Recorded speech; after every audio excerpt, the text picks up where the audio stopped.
sing paling ngangeni di dalam dirimu meh ompolmu karo uyomu sing ambune pesing. Kong, kono banyu. Jane isu-isu bunga-bunga iki. Wong cuma banyu karek nguntir krane lho bunga-bunga. Dek iki apa iki? Apa ambune? Iki mesti kletongmu iki. Ngetong padane sapi ae, aku ki menungso lho, Kong. Iki bahasa terbaik neng dunia perkletongan atau dunia perdeledekan. Lha aku ngomongnya taek ngono ambune lek kletong kan ya berarti ora patek mampu. Wis ngomong sik tak mbak-mbak. Dunia pertretongan, basa pemeneh kuwi. Ngono kuwi diarani petuk ora gelem, sangat membagongkan. Lah iya Bel, basa kuwi kadang sangat membagongkan. Tapi yo piye bahasa terhalus dari sebuah perdeledekan. Yo mek perkletongan alias letong. Ola aku neng dunia perngisingan ngono ki. Wis Bel ngising. Nah, ngono ki kan ra penak dirungokne. Lah lek ngletong ngono bahasane kan rada alus.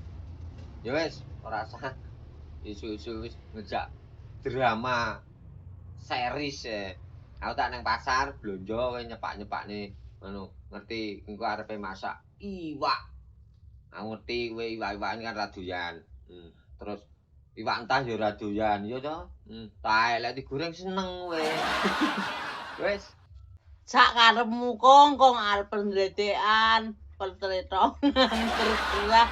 Penting aku mau openi. Aku stroke dan kudu sabar. Bendang iso numpak motor. Bel Beh, nyapa kok yen ngur kae. lah kowe tak golek iso tekan kene neh wis cuman weh kowe mesti lembah Bel lek metu sak metu iki ora gelem pamit dhisik tiwas goleki aku mek siji kuwatir nek tiba ning dalan ora nek sing nulungi Sing tenang Kong aja kuwatir. tenang kaya meteng ora nek sing lanang ya panggah kuwatir lho Bel wong jenenge bojo lek oh ya lek kowe sehat no aku ora pati kuwatir lah mlakumu yuk ngono lek sampai tiba lho aku perlu diseneni dulur-dulurmu ya wis no saiki kan wis wayahe terapi engko bar terapi terus mangan mang tak masakne grameh bening enak saiki terapi sik ya Oke Kong. lah oke dan semangat ngundang sehat ndang iso numpak motor seku terus neng pa tuku tel lek Mau aku tuku lah. tuku jangan kong Oke, siap. sik gek terapi sik ya yo Heeh. montore tak lihat sik montore tak ndus sik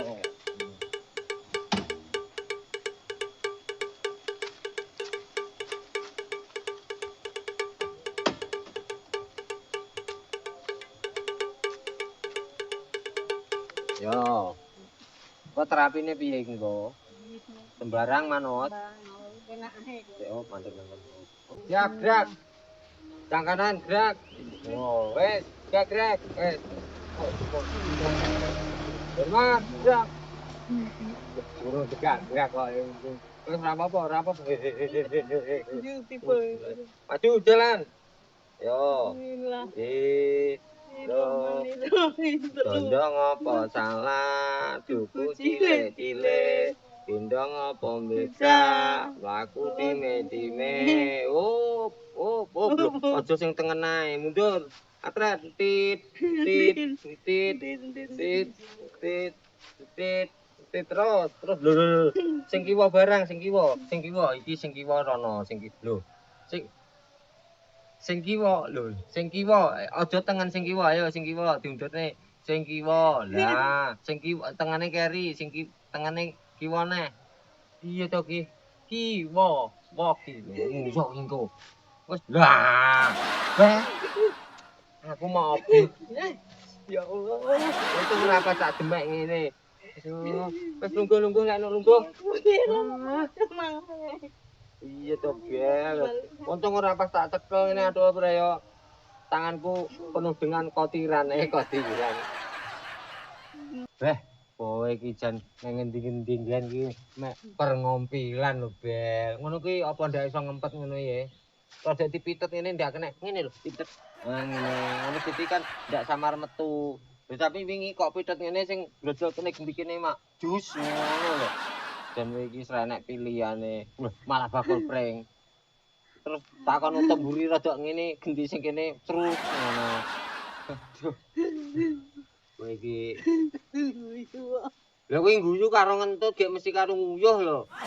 Untung emang ora tak cekel ngono. Aduh, tak cekel mak keruwetok pas tangan. Apa ki? Pesing. Aduh, bel becak ter. Tapi sing paling ngangeni yo mek ngono kuwi lho, Bel. Sing paling ngangeni di dalam dirimu mek ompolmu. Karo uyuhmu sing ambune pesing. Lek wangi ngono tak adai nang botol literan. Tak dol minyak wangi. Minyak wangi apa iki, Kung? Ompole isbel. Aduh. Guyu kok ya. Lho iya timbang diwising. Karo dene lho. Apa ya enek ompol wangi Kung?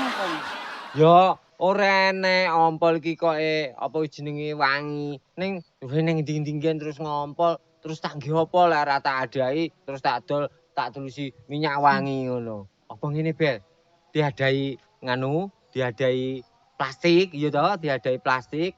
Terus kan rupane kuning taleni karet dadane rong plastik. Lah, engko didekek neng apa kuwi? Didekek neng angkring. Terus mari ngono, engko lek enek wong liwat terus ben dijupuk teko omah ben nggih goreng tempe. Hus, aja ngono Kung, ngono kuwi dosa. Lah iya, ngono kuwi sajane iki ya dosa lho, Bel aku ngerti. Neng perasaan iki iso bahagia gek demen. Terus ndane ya terus teko ngomah, terus minyak apa uyuh sing diadai plastik mau, teko ngomah disokne wajan, terus dinteni kok ora krengseng. Lah tempene moro-moro dijegurne. Jos, kok ora mumpuk wis. Lah kira-kira sing nemu saking ora duwe dhuwit terus dikira panggah minyak goreng. Lah dientas kok ora garing-garing panggah mlekene jajal dicokol mak cep ngono. Lho rasane kok kecut-kecut ngono ndane lek nganu ya. Apa ya ngono ya? Ya Allah tapi dosa Bel. Kok jarene iki lek tukang jarai wong kuwi neng konone, neng kanane lho, neng kanane nganu ondol-ondole disoki bensin terus disumet karo sing neng kono. Lah iya, lek ondol-ondol mesti nek obong ra iso ngene. Mandak ngene ra iso to Bel. Ngene to. Panggah iso ngene ra iso. Cah kene omahe kono tau rono. Ya balik awetengku selak luwe. Kok nyusul kowe malah gawe drama Yo balik. Kowe malah. Aku dhewe iso ora? Iso lah. Lho. Kok junjung gendong penamen. Laku. Lah. Aku gocean nganu ben bagus. Wes. Sip. Balik sosek. Sikile. Ayo, sikile. Ora kok. Kapok.